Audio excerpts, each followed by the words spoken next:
crap. Haruhi spells out what she really thinks. You can't see anything in front of you. Would you like to know where we are? We were at some lone island in the summer. Then what of winter? Put yourself in Haruhi's shoes and take a guess. It certainly is peculiar. Koizumi's voice drifts from the rear. We should be at the base of the mountain after hiking such a long distance. My hint for everyone is that we're in a cold and snowy place. So cold. I turn my head to reassure the one in the ski jacket wobbling like a little duckling and nod to cheer her on, then turn back toward the front. Perhaps it's just a psychological thing, but I feel that Nagato, who's leading the way, seems to be dragging her steps. The snow crystals stick to her boots, they accumulate with each passing step. Where would one experience such things? I won't keep you guessing any longer. Here's the answer. It is a silvery white world as far as the eye can see, where all that exists other than snow is snow wherever you go. Other than a snow mountain, where else could this be? And it's a snow mountain hit by a blizzard. I'm out of ideas. Koizumi says while staring at the compass. The direction seems to be correct. Nagato's navigation is incomparable. However, we've been walking for hours on end without sight of the foot of the mountain. Normally, this would be a most bizarre situation. Then what's up right now? Are we trapped in this huge skiing retreat forever? The only conclusion that can be drawn right now is that it is an unpredictable abnormality. Not even Nagato-san understands the cause and only knows for sure that we're facing some adversity. You don't have to tell me that since I already know. It's strange for Nagato in the lead to be unable to find the way home. It must be one of Haruhi's out-of-this-world ideas at work. Don't conclude that just yet. My instincts tell me that Suzumiya-san will not burn her bridge. Why are you so sure about that? Because Suzumiya-san is looking forward to the mysterious murder mystery in the lodge. For that mystery, I've made quite a few arrangements and thought it through. Ever since summer, a murder mystery has naturally been planned for the winter co-ed. Last time, it was a horror story that ended with an anticlimax, and this time it was a deductive game with everyone knowing the drill. The cast is the same, featuring Arakawa the butler and Mori the maid. Tomoe is also going to guest star using the same role, the same relationship and the same name. That's true. Haruhi can't possibly wait to unveil the conspiracy of the culprit and the identity of the killer, so she would not do something subconsciously that would deter us from returning to the lodge given that a murder mystery awaits her. That aside, my sister, Tsuruya-san the extra that fills in all the time, as well as Shamizan are waiting for us at the lodge. The lodge that we borrowed belongs to the Tsuruya family. That upperclassman of boundless energy agreed right away to providing the lodging so long as she came along. Bringing Shamizan with me was due to Koizumi wanting him as part of the set. My sister became my luggage by her own accord. The 2+1, however, are not part of the team that are facing certain catastrophe. Shamizan should be curled up in a ball by the fireside, and Tsuruya-san should be building a snowman with my sister who doesn't know how to ski. That's the last of them that I recall. Even with the blessings of Yuki Nagato, we still can't find our way back. Just what is going wrong? We keep meeting freak storms in both the summer and winter. Could it be that there exists some law of nature which dictates that during any long vacation, we will be thrust into some anomaly that is beyond human comprehension? I, as if drunk on a cocktail mixed with anxiety and uncertainty, call upon my memory in a haze. Why did things turn out like this? Flashback mode, start. Annual countdown in snowstorm. Haruhi handed piles upon piles of paper stapled together to us. After handing them out, she smiled a kidnapper's perverted smile. As planned originally, this winter we're going to a lodge covered in snow to jumpstart part 2 of the mystery tour. The location was the club room, and the time would be the 24th, right after the end of your ceremony. We had a ceramic pot atop a small portable gas stove, placed on the end of a table that wobbled about as we tossed ingredients of all kinds into the pot, substituting a hot pot for lunch. Haruhi tossed in meat, fish, and vegetables in no particular order as maid version Asahina-san, adorned with a headscarf, separated the food with a pair of chopsticks and handed out the broth once in a while. Nagato, Koizumi, and I were directed to consume. Apart from the group of 5 in the SOS Brigade, we had a guest today. Wow, this is great! What is this? Haruhi, you wouldn't be the Iron Chef, would you? This soup broth is the best! The guest would be none other than Tsuruya-san. The originator of such lively tones looked to be competing against Nagato, who was eating silently as she called about and moved her chopsticks with haste, scooping the goodies onto her plate. One must have a hot pot in winter. Kyon as a reindeer is also the bomb. This makes my day. So the only one that gave me an encore for the performance was Tsuruya-san and Tsuruya-san alone. Haruhi and Koizumi were just faking the smiles. Asahina-san had suddenly covered her face and shook her shoulders. Nagato from top to bottom displayed signs of trying to find the source of humor using logic, while I felt a sense of total embarrassment as sweat poured down my face. There goes any shred of ambition to enter the entertainment industry. Never mind, it's better this way. There must have been some reason for Tsuruya to be our guest, not just to dip into the feast nor to be Asahina-san's entourage. As for that special reason... About that cottage in the blizzard. Haruhi's description upgraded from a snowstorm to a blizzard. Rejoice, Kyon! Who knew that Tsuruya-san would lend her villa to us for free? That and it's top notch. I'm already boiling in anticipation. Come! Don't be shy, dig in. Haruhi tossed a couple of pork cutlets onto Tsuruya-san's plate while scooping the angler slices onto hers. Normally our family would go there for vacation. Tsuruya-san stuffed her mouth full of pork and gulped it down. But my dad's out on a business trip to Europe this year, so he's away. Since his work will be done in 3 days, we've decided to go to Switzerland on a skiing trip. Therefore, I'll go with you guys to the villa. It'll be a blast! Apparently, Tsuruya-san handed her own villa over for the co-ed retreat the moment Asahina-san made a passing mention of our winter plan. Koizumi pushed it along and agreed to it wholeheartedly as he nodded all the while, and Haruhi was as excited as a cat met with a plate full of sashimi when the final plan was handed to her. Tsuruya-san, this is for you! Haruhi took out a violet cuff band, scribbled honorary consultant on it, then handed it over to her. And that's the end of that chapter. Koizumi had a beaming smile on his face as he looked on at Haruhi, Nagato, and Tsuruya-san as if eating in an eating contest. Maybe noticing my look, he opened his mouth. Please don't worry, this time we won't be scaring anyone. It will simply be a pre-arranged game of deduction. Actually, we'll have the same crew. Taken literally, Arakawa the butler, Mori the maid, and the Tomoe brothers would all show up for the show. That didn't matter. More importantly, just what did they normally do? Are they the administrative staff of the organization? They are actors of a small acting guild, I happen to know. Can you accept that as an explanation? So long as Haruhi was fine with it, I had no qualms. Suzumiya-san's main focus is whether or not the event is interesting and nothing else matters. Although that is the most difficult problem to address. I'm not sure if she will find the scenario satisfactory, and thinking about this gives me a stomachache. Koizumi pressed his stomach, feigning heartburn, but still retained that smile of his. What a terrible actor.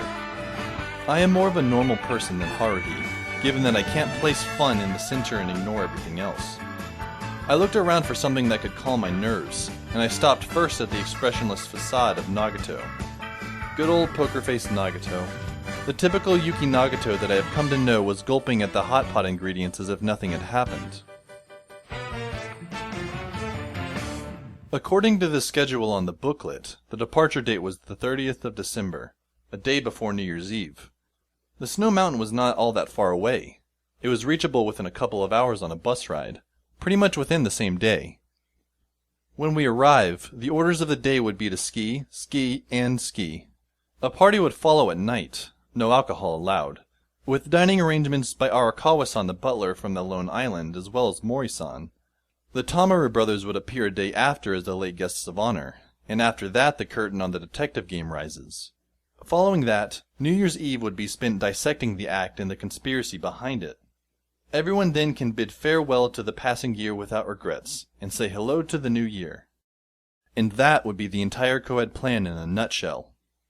The moment I lifted my head up, I ran right into Haruhi's gloating face. It wasn't a real shocker for her to look at me in this godforsaken hour anymore. We should really celebrate the coming of the new year.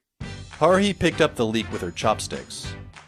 And then, give proper thanks to the new year, so that the new year will be a good one as well. I really believe that the coming year will be the one where the fortunes of the SOS Brigade will turn in our favor. Missy, it's fine and all that you like to personify the year. However, I do not think that your definition of a good year is the same as the one for us as a whole. Really? I keep thinking that this year has been interesting, which is why I wish for the same next year. Mikuru-chan, the broth's about to totally evaporate. Hurry with the water. Okay, coming right up. Asahina-san headed to the teapot in running steps. Watching the alluring visage of Asahina-san led me to look back at the misadventures of this year, and my emotions wavered a little. Haruhi said that this year has been interesting. If I was asking the same question, my answer would definitely be yes. You want all that crazy talk? Haruhi's cheeks were filled with anglerfish liver as she barked out. You've just been messing around. Don't come and tell me that you've not had enough. If you want more, then make use of these days before the new year and really party hard until the last moment. No, thank you. This twerp has no idea how much suffering I have endured and how I've recovered from all those wounds. Claiming victory in that baseball game, putting an end to summer vacation, restoring the derailed reality to order since the filming of the movie, going back and forth from the past and future and even to redo the recent past. It is true that all this has been at my own discretion, so I can't blame anyone. But I can't justify it given how I shouldn't be this busy right now if I have no plans to become a teacher. Never mind. I can't vent to Haruhi even as I complain to the world. There's still plenty of time to party hard after we get to the lodge. Haruhi flung beef onto her plate.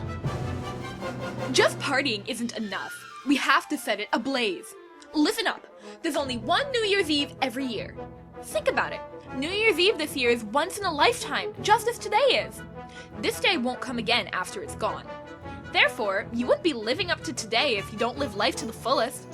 That's why I hope I can live all my days fully. Making them unforgettable is best. Hearing those naive words, Tsuruya-san opened up as she chewed on some half-done chicken meat. Whoa, Haruhi! You remember all 365 days of the year? Way to go! Oh, Mikuru, I need some tea. Of course, coming right up. Asahina-san took that clay pot and poured out the boiled tea carefully into the cup that Tsuruya-san had lifted way up. I was presently very sure how precise this time really was. As I had chosen the world on this end, more tall tales surrounding Haruhi would no doubt define our path. Before the day I hit the ground, I expect to have been through one or two more headaches of a crisis. Besides, the slider is yet to appear.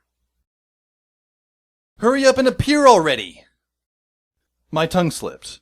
Thank goodness that Haruhi and Tsuruya-san were knee-deep in a fight for the mushroom, so it seemed that nobody caught what I said to myself. However, I noticed that Nagato's eyelash moved just slightly. After bidding farewell to Tsuruya-san, who had to hurry back to her family's Christmas dinner, the SOS Brigade proceeded to the bakery. After we picked up the extra-large cake that Haruhi had ordered, we set forth to Nagato's apartment. It wasn't as if we took pity on Nagato spending Christmas alone. Rather, it was that Nagato's place provided the unique opportunity for us to enjoy the cake together and to go crazy with no one to frown at us. I wondered which one of us was luckier, Koizumi with Twister or me with the cake. Haruhi, in the lead and skipping about, looked to be rather pleased. There was no doubt about Asahina-san, whose hands were held and being waved about, and even the muted Nagato moving step by step must have been infected by that cheery mood. As we played the numerous games that Koizumi had brought along, each and every one of us seemed to have a good time. Nagato's attention was on the Day of Sagittarius 3, elimination game on 2 networked notebooks, while Haruhi and I pushed and shoved on Twister. This really was a wild night where passing couples would jump into the fun.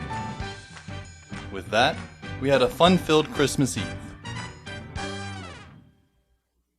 The days between Christmas Eve and New Year's Eve went by in an instant. We did a total cleanup of the club room, and even got a phone call from a seemingly brain-dead high school former classmate. After being begged, I went along to a football game with them. The end of the year approached during this time. The new year. Would the new year be good or bad? I didn't know. Personally, if I didn't improve my marks, I would fall flat on my face. Maybe there is no such thing as fairness, as Haruhi's marks were splendidly off the scale high. Koizumi's marks from the previous final would be good enough to be on top of the pack. Asahina-san also attended her lessons very keenly, perhaps due to her interest in archaeology, and Nagato is a no-brainer.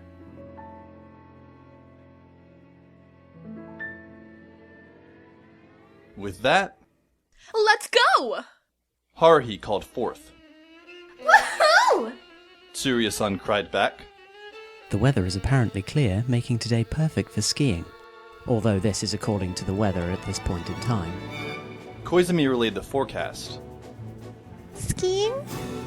Where you slide around in the snow? Asahina-san remarked as she lifted her chin, which was sealed tight by her scarf. Nagato stood still as she held her small luggage in one hand. Hi! My little sister jumped out. We were standing over the station bright and early. We would take the train and hop between connecting rides. Estimated time of arriving at the snow mountain would be by afternoon. That was not the issue. It was rather how my little sister came out uninvited that posed as the real issue. No matter. What can you do if she's already here? Let's take her along. Probably easier to solve this if we go together. You won't cause us any trouble, right? Haruhi leaned forward and flashed a smile at my sister. If it were somebody that I don't give a damn over, I would have kicked him out already. But your sister is different from you, having such an honest personality. No reason to say it's not okay. That, and she took part in the movie, and Shamisen needs a playmate. True. Even Shamisen, my cat, was included in the luggage. The cat needs to be there for the plot of the suspense drama. Koizumi, sitting atop his own luggage, continued. It doesn't matter which cat, one way or the other, so long as the cat can solve the case. His superb acting performance in the movie, however, makes me want to have him come back and act once more. The present Shamisen is but a typical house cat that can utter no word. It's best not to have high hopes for his acting skills. I went on and said the following to Haruhi, who was nose to nose with my sister. Thanks to her, I was caught in the act as I was leaving the house. Things got out of hand right after that. My sister's hazy eyes suddenly expanded wide open. Where are you taking Shamisen? Why are you dressed like that? What's with the luggage? With that, I witnessed a tantrum worse than in summer, from the 5th grade 11-year-old that is my sister, making full use of her hands and legs as she clung onto my bag and wouldn't let go. It was the splitting image of those colorful clams that have solid steel grips on the rock they're on and won't let go no matter what.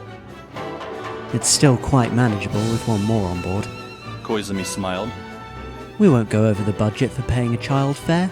Besides, both Suzumiya-san and I feel that given that she has already come this far, it would be too cruel to send her home.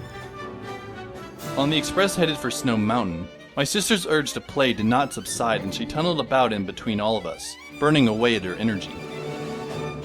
I hugged my chin over the window pane, pensively staring at the fleeting view. Koizumi sat in the seat next to me. Haruhi and the other girls were right in front of us. They turned the seats to face each other, so the 5 of them could play Uno together. Don't get too loud, you'll startle the other passengers. The discriminated against Koizumi and I played Joker for about 10 minutes after the train set off.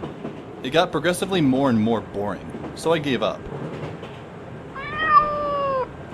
A sound came from my carrying bag, and cat whiskers appeared from the opening.